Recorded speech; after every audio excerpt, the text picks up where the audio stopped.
आप सभी भाई बहनों को राधे राधे। आज मैं आपको उत्पन्ना एकादशी की कथा सुनाती हूँ।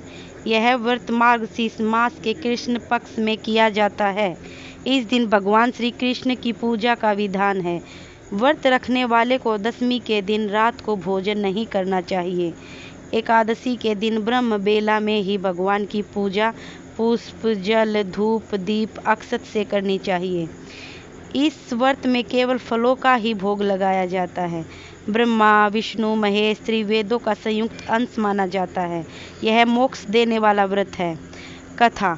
एक बार पार्वती, लक्ष्मी तथा सावित्री को अपने अपने पतिव्रत पर बड़ा घमंड हो गया। नारद इनके गर्वमर्दन के लिए सर्वप्रथम पार्वती के पास गए तथा अत्रि ऋषि पत्नी का बखान करने लगे। नारद के जाने के बाद पार्वती को ईर्ष्या हुई तथा अनुसूया चरित्र भंग करने के लिए दिगंबर शिव से निवेदन किया। नारद के मन कुछ ना भाया। एक साथ दो कुकुर लड़ाया वाली उक्ति को चरितार्थ करते हुए ऋषि राज वीणा तान में मस्त विष्णु लोक पहुँचे। वहाँ भी लक्ष्मी जी से अनुसूया की भूरी भूरी प्रशंसा की। भला लक्ष्मी कब पणुगुणवाद सुनने वाली थी। नारद के अदृश्य होते ही विष्णु ने अनुसूया का पतिव्रत नष्ट करने का आग्रह किया। उधर ब्रह्मलोक में भी जाकर नारद ने सावित्री से इस तरह की अनुसूया की प्रशंसा की। सावित्री भी इन दो देवियों का अनुकरण करती हुई प्रजापति से अत्रि पत्नी के सतीत्व मर्यादा भंग करने की प्रार्थना की। इस प्रकार ब्रह्मा, विष्णु, महेश तीनों देव अनुसूया का व्रत भंग करने के लिए चल दिए। अत्रि ऋषि की कुटिया के निकट ही तीनों का समागम हुआ।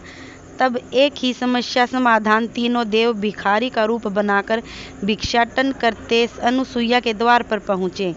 अनुसूया के भिक्षा देने पर सब लोगों ने इनकार कर दिया तथा भोजन करने की इच्छा प्रकट की। अतिथि सत्कार को जीवन समझने वाली अनुसूया ने भिक्षुओं की बात स्वीकार कर ली। इसके पश्चात उन्हें स्नानादि से निवृत्त होने को कहा। तीनों देवों के आते ही श्रद्धा से अनुसूया तब भोजन की थाली परोस कर लाई तो उन लोगों ने इनकार करते हुए कहा, जब तक तू नग्न होकर भोजन ना परोसोगी तब तक हम लोग भोजन ग्रहण नहीं करेंगे। यह सुनकर पहले तो अनुसूया के पैरों तले से जमीन खिसक गई और आग जल उठी, लेकिन पतिव्रत सत्य से देवों की प्रार्थना समझ गई। उसके द्वारा अत्रि ऋषि के चरणोदक छिड़कते ही त्रिदेव छोटे छोटे बच्चे के रूप में बदल गए। तब सती ने उन्हें भरपेट भोजन कराया तथा पालने पर झुलाती हुई वात्सल्य प्रेम में दिन व्यतीत करने लगी। इधर काफी समय बीत जाने पर त्रिवेदों के न लौटने पर देवियां घबराने लगीं। तब एक दिन नारद के द्वारा हुआ कि तीनों देव एक बार अनुसूया के घर जाते दिखाई दिए थे। इतना सुनते ही लक्ष्मी, पार्वती तथा ब्रह्माणी अत्रि मुनि के आश्रम में पहुंची तथा अनुसूया से अपने अपने पति के बारे में पूछा। अनुसूया ने पालने की तरफ इशारा करके अपने अपने स्वामी को पहचानने को कहा। लक्ष्मी ने बहुत चालाकी से विष्णु को पहचानना चाहा, मगर जब पति समझकर उठाया तो भगवान शंकर निकले। इस पर उनका बड़ा उपहास हुआ।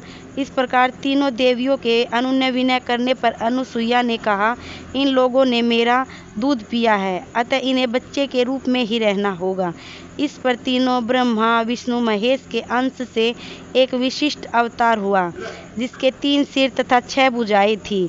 यही दत्तात्रेय ऋषि की उत्पत्ति कथा है। अनुसूया ने पुनः पति चरणोदक से तीनों देवताओं को पूर्ववत कर दिया। ओम नमो भगवते वासुदेवाय नमः।